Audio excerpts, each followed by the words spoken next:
भिखारियों को भीख आप भी देते होंगे, लेकिन अब आपको सावधान होने की जरूरत है, क्योंकि अब आपको भिखारी को भीख देना भारी पड़ सकता है और आपको जेल भी हो सकती है। जी हाँ, सही सुन रहे हैं आप। दरअसल इंदौर में भीख के रूप में रुपए देने पर कठोर कार्रवाई की जाएगी। प्रशासन इसके लिए लोगों को जागरूक कर रहा है। 1 जनवरी 2025 से अगर आप भीख देते पाए गए तो आपको जेल की हवा खानी पड़ सकती है, साथ ही जुर्माना भी देना पड़ सकता है। क्या है ये पूरा मामला? चलिए आपको बताते हैं विस्तार से। साथ ही आपको बताएंगे कि आखिर ऐसा नियम क्यों बनाया गया और ये किस किस शहर में लागू होने वाला है।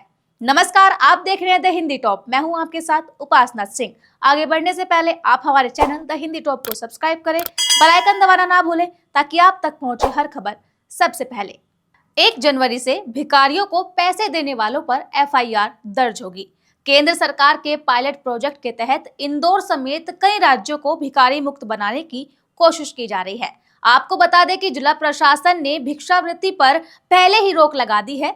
सवाल यह है कि आखिर प्रशासन को यह कदम उठाने की जरूरत क्यों पड़ गई और इसके तहत कौन कौन से शहर में भीख मांगने पर रोक लगने वाली है। दरअसल इस प्रोजेक्ट की शुरुआत इंदौर शहर से की गई, जिसे भारत का सबसे स्वच्छ शहर माना जाता है।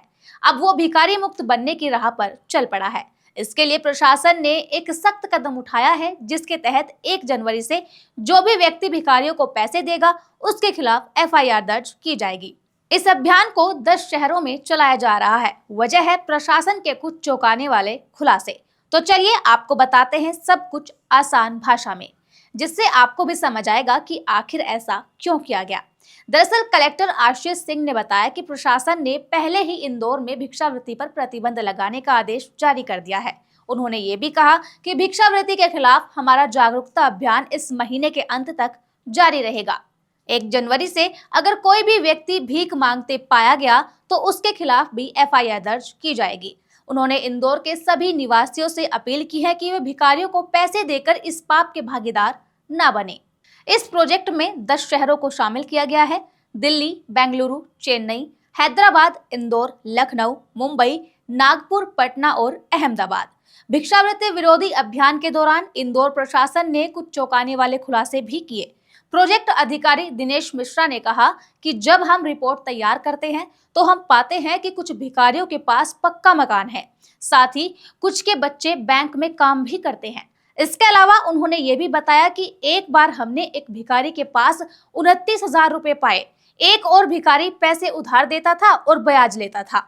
एक गिरोह बच्चों के साथ राजस्थान से यहाँ भीख मांगने आया करता था। उन्हें एक होटल से बचाया गया जहां वे रुके हुए थे। इन्हीं सारी चीजों को देखते हुए प्रशासन ने ये कदम उठाया है। साथ ही मध्य प्रदेश के सामाजिक कल्याण मंत्री नारायण सिंह कुशवाहा ने कहा कि इंदौर का एक संगठन सरकार के इस प्रयास में मदद के लिए आगे आया है। ये संगठन उन्हें 6 महीने तक आश्रय प्रदान करेगा, उनके लिए काम खोजने की कोशिश करेगा। साथ ही उन्होंने ये भी कहा कि हम लोगों को भिक्षावृत्ति से मुक्त करने की अथक प्रयास कर रहे हैं। ये एक सराहनीय पहल है जो इंदौर को वास्तव में भिखारी मुक्त शहर बनाने में मदद कर सकती है। लेकिन इस योजना की सफलता इस बात पर निर्भर करेगी कि लोग प्रशासन का कितना सहयोग करते हैं। उन्होंने आगे ये कहा कि अगर लोग भिखारियों को पैसा देना बंद नहीं करेंगे तो ये योजना पूरी तरह से सफल नहीं हो पाएगी।